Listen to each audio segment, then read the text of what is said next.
Ya, jumpa kembali di channel Bu Eli ya. Kali ini kita akan belajar untuk bagaimana menganalisis data hasil eksperimen ilmiah sekaligus membahasnya ya. Nah, jangan lupa subscribe channel ini, like, share, komen untuk mendukung proses pembelajaran yang bermanfaat, yang bermutu ya. Terima kasih. Baiklah, kita akan mulai dengan cara menganalisis data hasil eksperimen. Ini adalah contoh yang Bu Eli ambil kebetulan di kelas 10D absen bawah, yaitu kelompok 4 ya. Ini adalah hasil dari eksperimen kerja kelompok proyek sekolah penggerak dengan tema perubahan iklim ya, proyek penguatan profil pelajar Pancasila. Ini sudah dilakukan pada tanggal 30 Maret 2022. Nah, judul eksperimennya adalah pengaruh jenis tanaman pakis atau paku ya, atau Pteridophyta terhadap penurunan kadar polutan udara. Dalam hal ini polutan udaranya kita ambil pada 3 parameter, yaitu gas CO2, formaldehida, dan total organic volatile compound dalam ruangan. Jadi batasannya adalah dalam ruangan ya. Nah, setelah melakukan eksperimen, maka akan diperoleh data hasil eksperimen itu seperti ini. Jadi ditulis tabelnya ya. Tabel 1 adalah deskripsi umum komponen eksperimen. Ini sudah Ibu beri contoh ya, misalnya di sini tanaman penyerap polutannya kita pakai 3 jenis pakis ya. Kita beri nama sampel A, B, dan C. Sampel A-nya adalah pakis kelabang atau Nephrolepis. Ini jika sangat baik ya jika dicari nama spesies yang lebih lengkap ya. Sampel B-nya pakis rem Cina atau Pteris vittata, dan sampel C pakis kayu manis atau pakis cinnamon osmundastrum. Nah, lalu dimensi kardusnya sekian, sumber polutannya ini ya, rokok dibakar karena asapnya menghasilkan banyak polutan udara, gas-gas yang disebutkan pada kelompok total volatile organic compound. Kemudian pembakaran juga menghasilkan gas CO2 ya. Formaldehida juga termasuk ke dalam total volatile organic compound ya. Jadi ini adalah sumber polutannya, yaitu rokok yang dibakar. Jenis alat yang kita pakai adalah air quality detector dan durasi pembakaran 5 menit. Lalu durasi pencatatan parameter pada alat ya adalah 2 menit setelah alarm berbunyi. Kenapa alarm berbunyi? Karena pada saat alarm berbunyi itu menunjukkan kadar polutan udara dalam ruangan tersebut sudah di atas normal ya. Nah, pada tabel 2 silakan ditulis kolom-kolom seperti ini. Ya, ini detection range parameter pada alat air quality detectornya ya. Nah, ini untuk mengetahui alat tersebut dapat mendeteksi pada kisaran angka berapa ya. Di situ di alatnya sudah ada tulisannya ya, sehingga kita tinggal memindahkan ini range detection range-nya dengan satuannya ya. Ini silahkan ditulis. Suhu dan kelembaban juga ikut ditulis ya. Nah, tabel 3 ini adalah tabel yang menyatakan data-data yang diperoleh pada saat eksperimen ya. Jadi kita beri judul hasil pengukuran parameter polutan udara dalam ruang yang terdapat tanaman pakis ya. Pakis atau paku. Ya, jadi nama lain pakis itu juga bisa kita sebut sebagai paku ya. Ada kolom nomor ya, kita kasih nomor 1, 2, 3, 4, lalu perlakuan blanko sampel A, B, C dengan masing-masing nama spesiesnya ya. Blanko di sini artinya belum ada tanamannya. Artinya adalah blanko adalah keadaan tanpa perlakuan, yaitu hanya ada asap hasil pembakaran rokok tadi sebagai polutan udara yang mencemari ruangan dalam kotak. Sehingga di sini jumlah daunnya tidak ada ya. Nah, pada sampel A, B, dan C ditulis jumlah daunnya, yaitu menghitung setiap lembar jumlah daun. Karena pakis atau paku itu adalah mempunyai daun majemuk, maka kita tidak ukur luas daunnya karena sangat banyak, sehingga kita cukup menghitung per lembar ya, per lembar, kemudian jumlahkan untuk seluruh pot itu memiliki berapa banyak daun. Kemudian gas CO2 dalam satuan part per milion bagian per juta ini adalah 1 miligram gas polutan atau partikel polutan dalam 1 kilo udara ya. Ini ppm itu artinya seperti itu. Nah, di belangko di sini 6.000, kita lihat bahwa 6.000 adalah kisaran tertinggi yang bisa dideteksi pada alat air quality detector ya. Nah, kemudian kita lihat pada sampel A, B, dan C, ini terjadi penurunan kadar kecuali pada sampel B ya. Mungkin karena jumlah daunnya sedikit. Apalagi pada sampel C ini penurunannya jauh ya dari 6.000 ke 746. Kemudian pada kolom ini kita tulis HCHO ya. Ini dalam satuan miligram per meter kubik. Ini juga ya, belangko itu adalah pada angka yang terdeteksi 0,649. Kita lihat detection range-nya adalah 0,6 plus minus 0,6 plus minus 0,5 ya, 0,05 ya. Sehingga di sini masih masuk ya 0,65 ya, 0,649 dibulatkan 0,65. Artinya ini adalah kadar polutan udara yang sangat jenuh. Kemudian total volatile organic compound ini juga ya dengan batas 1,99 pada detection range alatnya tertinggi juga 2 ya untuk TVOC-nya ya. Nah, kita juga data ke bawah ya untuk sampel A-nya berapa, B, C silahkan ditulis di sini. Kita juga melihat bahwa terjadi penurunan kadar HCHO dan TVOC. Nah, tetapi paling jauh turun itu di sampel C ya. Sementara sampel B-nya turun sedikit ya, tidak jauh beda. Nah, kemudian pada suhu ya, kita lihat suhu juga dicatat suhu yang terdapat pada ruangan itu saat terjadi ada kadar rokok ya yang sudah dibakar, gas-gas dari rokok ya, si pembakaran. Sebelum ada tanaman 38, setelah ada tanaman terjadi penurunan suhu ya. Kita lihat jumlah daun yang paling banyak di sini terjadi penurunan sekitar 2 derajat. Sementara pada sampel B dan C sama ya, tetapi tetap lebih rendah 1 derajat daripada tanpa tanaman. Lalu kelembapan relatif ini adalah kadar uap air di udara ya dalam ruangan itu ya. Ketika tidak ada tanaman 59, sementara setelah ada tanaman dia naik ya lebih tinggi ya. Artinya terdapat kelembaban udara diperkirakan dari air hasil transpirasi padat stomata daun ya. Artinya kalau ada tanaman maka kelembaban relatif akan meningkat. Kelembaban relatif dalam ruangan itu akan meningkat ya. Makin banyak daunnya kita lihat di sini kelembaban relatifnya paling tinggi ya. Nah, seperti itu. Sementara daun yang paling kecil juga kelembaban relatifnya lebih rendah. Nah, baik setelah tabel hasil eksperimen ini kita tulis dengan lengkap ya. Kemudian kita membuat grafik ya. Di channel Ibu sebelumnya, pada video sebelumnya sudah Ibu sampaikan cara membuat grafik dengan cara seperti ini, insert ya, grafik, kemudian nanti dipilih dan seterusnya. Ikuti tutorial pada video yang Ibu pernah upload ya sebelumnya, yaitu cara membuat grafik. Nah, pada kali ini Ibu tidak membahas teknis pembuatan grafiknya atau diagram atau histogramnya, tetapi kita langsung menuju grafik yang sudah Ibu buat, artinya sudah jadi ya. Lalu akan kita bahas. Gambar 1 itu adalah diagram hasil pengukuran gas CO2 dalam ruang yang terdapat tanaman pakis dengan jumlah daun yang berbeda. Nah, jadi kita masukkan jumlah daunnya ya di sini.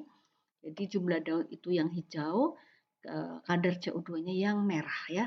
Jadi di grafik ini sekali lagi sudah dibuat dengan menggunakan fitur-fitur yang ada di Word sini, kemudian diintegrasikan ke Excel, kemudian keluar dengan otomatis ya. Jadi ini ada di video yang sudah pernah Ibu upload sebelumnya, silahkan dilihat ya. Nah, angka-angka yang ada di tabel ini pada kolom jumlah daun, perlakuan, dan CO2 ini dimasukkan ke dalam grafik tadi sehingga muncul seperti ini ya. Di sini kita lihat ya bahwa nanti ini kita bahas ya bahwa jumlah daun itu ternyata mempengaruhi penurunan kadar CO2 ya. Jadi belangko ya, kemudian ini, sampel ini belangkonya tidak punya jumlah daun, kemudian sampel A memiliki jumlah daun paling banyak di antara ketiganya, sampel B yang sangat sedikit jumlah daun dibandingkan sampel A dan C ini kelihatannya tidak ada terjadi penurunan kadar CO2 ya, tidak signifikan penurunannya ya. Sementara, ini pakis C ini ya, pakis kayu manis tadi mempunyai jumlah daun yang lebih kecil daripada pakis A, tetapi penurunannya sungguh jauh lebih, besar ya dibandingkan pakis A sendiri ya. Baik itu kenapa nanti bisa dibahas pada pembahasan ya, pada kolom pembahasan. Lalu, kita membuat grafik yang kedua, diagram 2 itu adalah hasil pengukuran HCHO dan TVOC ya, dalam ruangan yang terdapat tanaman pakis. Nah, di sini, kita, memasukkan angka yang ada kolom bertanda HCHO dan TVOC ya, disertai dengan perlakuan ya.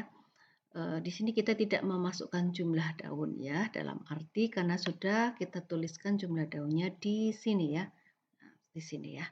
Artinya, data-data ini kita pilih bagaimana kita bisa membaca, grafik itu dengan lebih mudah. Kalau misalnya, seluruh tabel ini kita masukkan ke dalam satu grafik, maka karena angkanya itu dari ribuan hingga satuan, 0, maka grafik tersebut akan sulit dibaca ya, karena skalanya terlalu terlalu luas ya, dari ribuan ke 0, ya. Jadi kita memilah-milah grafiknya ya. Yang kedua ini kita bisa lihat ya bahwa, pada sampel A, B, dan C ya sama ya seperti ini ya. Nah itu, kita bisa memberi warna yang berbeda, biru itu HCHO dan kuning itu TVOC ya. Itu ternyata sampel C itu juga paling efektif untuk menyerap ya kadar polutan udara dibandingkan sampel A, apalagi sampel B ya. Karena, B itu sama sekali tidak menunjukkan, perbedaan penurunan yang berarti ya. Sampel C ini paling kecil ya, paling, artinya penurunannya paling besar dan, di sini skala apa, di histogramnya paling pendek ya. Nah, meskipun apa, jumlah daunnya jauh lebih sedikit daripada A, tetapi dia penurunan kadar polutan udaranya justru paling efektif ya. Kemudian gambar ketiga, ini gambar terakhir, kita memilih kolom suhu dan kelembaban relatif ya terhadap tanaman pakis dengan jumlah daun yang berbeda ya. Jadi kita masukkan lagi data yang ada di sini yaitu jumlah daun, suhu dan kelembapan. Jadi suhu dan kelembapan ini adalah parameter fisika yang membantu untuk memberikan insights ya, gambaran kepada kita bahwa ada pengaruh ya jumlah daun terhadap suhu dalam ruang dan kelembaban udara relatif ya di ruangan itu. Nah, kita lihat ya jumlah daun yang hijau, jika tidak ada tanaman maka di sini posisi suhu dan kelembabannya ya di suhu sekian ya, kelembaban 50 lebih dan suhu di atas 25 derajat Celcius. Tetapi, pada saat terjadi, pada sampel A, B, dan titik-titik ini ya, D, B, dan C. Nah, di sini ada tanaman, berarti ada jumlah daun ya. Nah, jumlah daun sampel A di sini angkanya adalah 336 sehingga menunjukkan apa? Menunjukkan yang kuning ya, ini kelembabannya naik sementara suhunya turun ya, suhunya turun ini ya. Suhu udara ya, sehingga kita bisa tahu sebenarnya kalau, di sekitar kita banyak tanaman, tentu udara lebih sejuk, lebih adem ya, lebih ya karena suhu dan kelembaban udaranya tadi ya, suhunya lebih rendah, lebih adem dan kelembaban udaranya, kandungan uap airnya lebih basah atau lebih tinggi ya, seperti itu.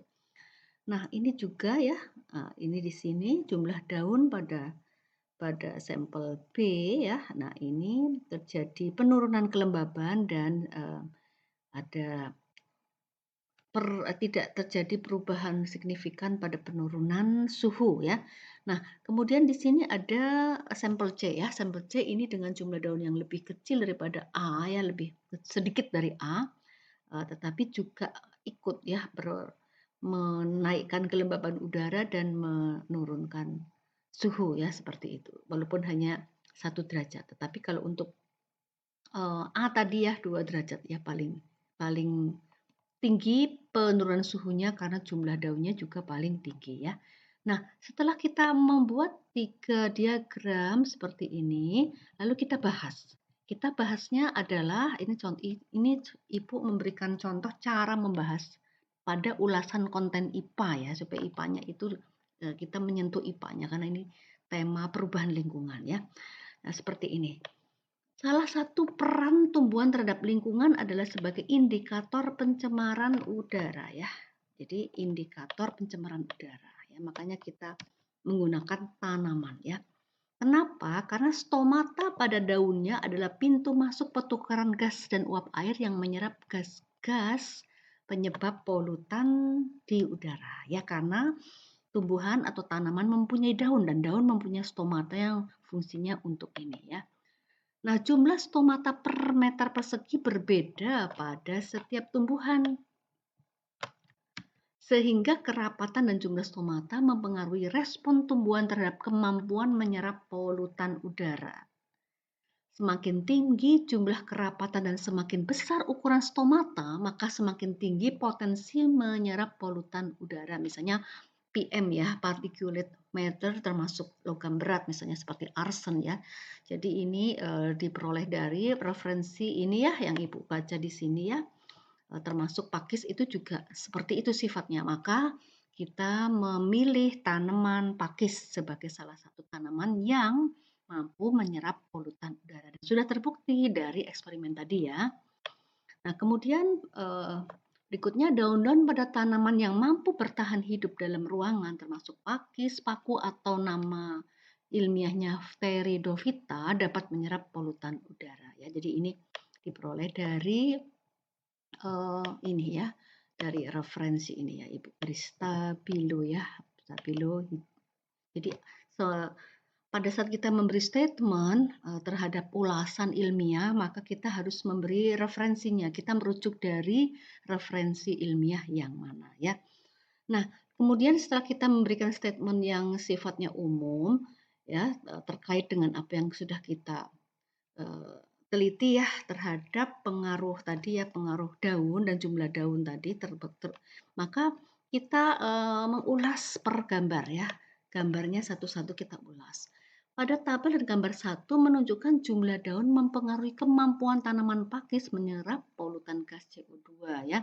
Terjadi penurunan kadar CO2 dalam ruangan dari 6.000 ppm menjadi apa? 5638 ppm sampel A ya. Jadi ini belangko 6.000. Setelah ada tanaman, maka turun jumlahnya ya.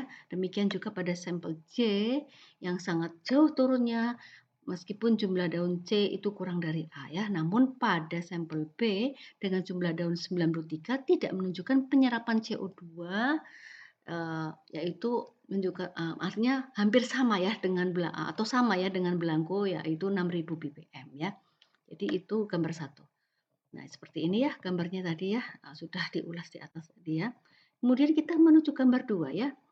Gambar 2 ini menampilkan pengurangan kadar HCHO dan TVOC pada ketika sampel. Jadi ketika sampel ini ditampilkan terjadi kok pengurangan polutan udaranya ya, tetapi pada sampel C lagi-lagi ini menunjukkan pengurangan yang sangat sangat jauh ya, meskipun jumlah daunnya itu lebih sedikit dari A, tetapi pada sampel B yang jumlah daunnya sangat sedikit dibanding keduanya, maka pengurangannya HCHO dan pengurangan HCAO dan TVOC-nya juga paling sedikit ya, begitu.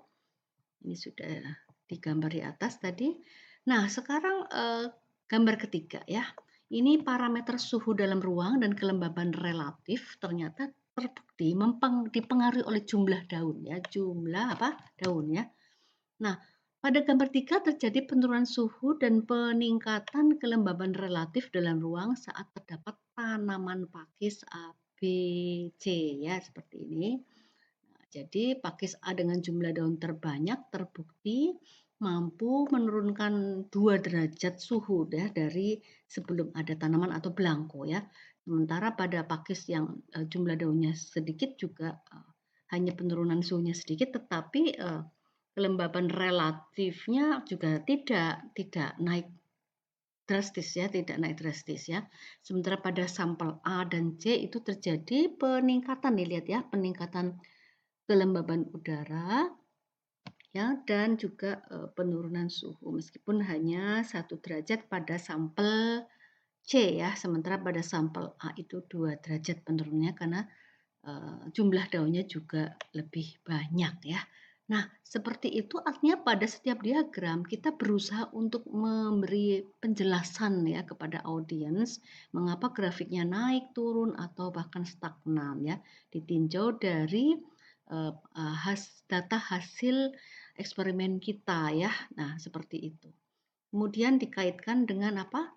Dengan ulasan ilmiah yaitu pada jumlah daun tadi karena daun itu mengandung stomata dan juga kerapatan stomata, ukuran stomata pada daun-daun tersebut itu di sini sudah disampaikan ya bahwa itu mempengaruhi kemampuan tanaman di dalam menyerap apa? Menyerap polutan udara ya. Nah, baik setelah dibahas, maka kita beri kesimpulan ya. Kesimpulannya kita bagi menjadi 2 paragraf, yaitu 1, tanaman pakis, paku atau Pteridophyta dapat digunakan sebagai tanaman penyerap kadar polutan udara dalam ruang ya. Pengurangan kadar polutan udara dalam ruang dapat diukur menggunakan alat air quality detector. Jadi kesimpulan ini menjawab rumusan masalah yang disampaikan di awal ya, pada awal laporan ya.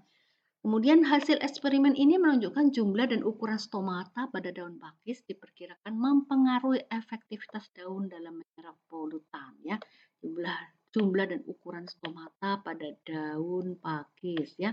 Artinya jumlah daunnya, kemudian sebetulnya juga ukuran stomatanya, kerapatannya, diameternya seperti itu ya. Tapi kita tidak melakukan pengukuran terhadap stomatanya, hanya jumlah daunnya ya.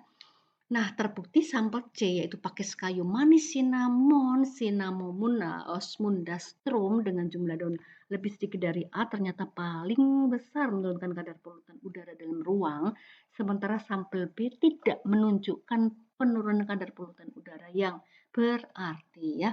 Nah, sekarang kita berusaha untuk membandingkan hasil eksperimen kita terhadap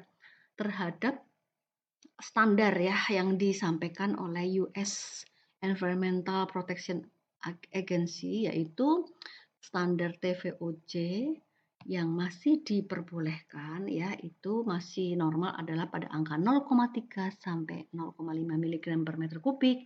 Sementara kadar TVOC sampel C yang kita klaim dalam hal ini sebagai hasil eksperimen menampilkan angka 0,103. Jadi masih di bawah dari standar yang diizinkan. Artinya apa? Artinya untuk hasil eksperimen ini berhasil ya, kita bisa membuktikan bahwa pakis atau paku kayu manis cinnamon osmundastrum bisa digunakan sebagai tanaman penyerap polutan udara dalam ruangan ya, terbukti dari hasil eksperimen ini ya. Nah, itu kesimpulannya. Kemudian kita bisa memberikan rekomendasi atau saran, yaitu ini misalnya ya, kita ambil parameter cahaya ya. Pengaruh cahaya di sekitar tanaman pakis dapat diselidiki terhadap efektivitas penyerapan polutan gas karena kita tahu ya bahwa stomata pada daun itu membuka pada jam-jam tertentu. Umumnya di daerah tropis dia membuka pada jam 9 atau 10 pagi ya. Atau misalnya apa sih yang mempengaruhi stomata itu membuka atau menutup sehingga kita mengharapkan stomata itu membuka pada saat kapan gitu yang pada saat ada polutan udara di sekitarnya sehingga lebih efektif di dalam menyerap gas-gas beracun tadi ya. Misalnya bagaimana bisa juga kita hubungkan dengan kelembaban udara ya. Jadi ketika kelembaban udaranya tinggi ya, maka stomata membuka. Ketika udara sekitarnya kering, tidak ada air, maka biasanya untuk menghalangi transpirasi pada mulut daun stomata itu akan menutup. Nah ya, jadi artinya di sini ada parameter-parameter lain yang bisa dijadikan acuan untuk penelitian atau eksperimen selanjutnya. Ini contoh dari saran rekomendasi ya. Lalu yang terakhir kita menuliskan daftar pustakanya ya dengan style APA ya apa ya. Baik sampai di sini semoga mendapatkan pencerahan di dalam menulis hasil eksperimen dalam bentuk tabel tabel, menganalisis datanya ya, kemudian membuat histogram, grafik, serta menjelaskan dalam bentuk pembahasan, kemudian memberi kesimpulan dan saran serta menuliskan daftar pustakanya juga ya. Demikianlah semoga bisa diikuti dan diterapkan ya. Selamat mengulang kembali materi ini dan selamat menulis laporannya. Salam kimia, kimia keren.